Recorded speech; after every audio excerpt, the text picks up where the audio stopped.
Hello everyone, আসসালামু আলাইকুম। আজকের যে বিষয়টি নিয়ে আমি আপনাদের সামনে আলোচনা করব সেই বিষয়টি হচ্ছে কি কিভাবে আপনারা ভাউচার ব্যালেন্সে টাকা অ্যাড করবেন।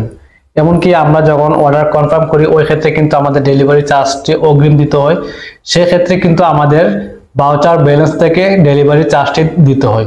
তো কিভাবে আমরা ভাউচার ব্যালেন্সে টাকা অ্যাড করব বা ডেলিভারি চার্জের টাকাগুলো দিব সেই বিষয়টা আমি আপনাদেরকে আজকে দেখাবো। তো দেরি না করে সোজা চলে যাব আমার মোবাইলের হোম স্ক্রিনে। ভাউচার ব্যালেন্স এড করতে আপনারা 3 আইকন নামে যে অপশন আছে সেটাতে আপনারা ক্লিক করবেন। ক্লিক করার পর এখানে দেখেন যে ব্যালেন্স যোগ করুন, আপনারা এই অপশনটিতে ক্লিক করবেন, ব্যালেন্স যোগ করুন। তারপর এখান থেকে দেখেন যে আমার ভাউচার ব্যালেন্সে কিন্তু আছে 430 টাকা।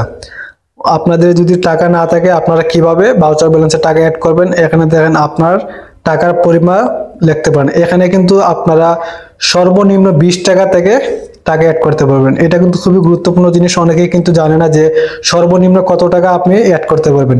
এখানে আপনি সর্বনিম্ন 20 টাকা অ্যাড করতে পারবেন। এখানে আমি আপনাদেরকে বোঝানোর ক্ষেত্রে আমি যে কোনো একটি সংখ্যা দিতেছি, তারপর এখানে আপনারা পেমেন্ট করুন, এটাতে ক্লিক করবেন। ক্লিক করার পর একটু সময় নেবে। তারপর এখানে দেখেন আপনারা আপনার বিকাশ, নগদ, রকেট যে কোনো একটি মাধ্যমে আপনারা এখান থেকে টাকাটা নিতে পারবেন।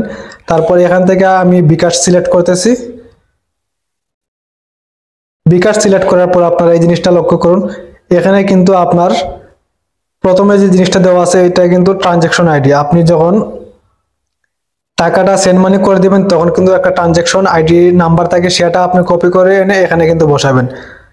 এখানে সেন্ড মানিতে আপনারা ক্লিক করবেন। আপনারা বিকাশ অ্যাপসে যাওয়ার পর আপনারা সেন্ড মানিতে ক্লিক করবেন, আর এখানে দেখেন যে আপনার যে নাম্বারে সেন্ড মানি করবেন সেই নাম্বারটা কিন্তু এখানে দেওয়া আছে। এই দেখেন এই সেই নাম্বার, এটা আপনারা এখান থেকে কপি করে নেবেন। কপি করে নেওয়ার পর আপনারা বিকাশে যাবেন।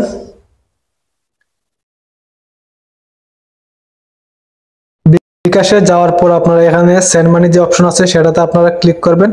এখানে আপনার যে 50 টাকা সে 50 টাকা আপনারা দিয়ে দিবেন। আগে নাম্বারটি এখানে পেস্ট করে দিবেন। পেস্ট করার পর আপনারা এখান থেকে 50 টাকা দিয়ে দিবেন। এখানে আপনারা 50 টাকা দেওয়ার পর আপনাদের যে ট্রানজ্যাকশন যে আইডিটা আছে এই দেখেন, এই ট্রানজ্যাকশন আইডিটা আপনারা কপি করে নেবেন। এখানে কপি নামের একটি চিহ্ন আছে, কপি করে আনার পর আপনারা এই ট্রানজ্যাকশন আইডিটা আপনারা এখানে পেস্ট করে দিবেন। পেস্ট করার পর এখানে আপনাদের যে ভেরিফাই নামে যে চিহ্নটি দেখা যাচ্ছে সেখানে আপনারা ভেরিফাই করে দিবেন। দেখবেন যে আপনাদের টাকাটা অটোমেটিকলি এখানে যুক্ত হয়ে যাবে। তো এই ছিল আজকের মতো ভিডিও, ধন্যবাদ।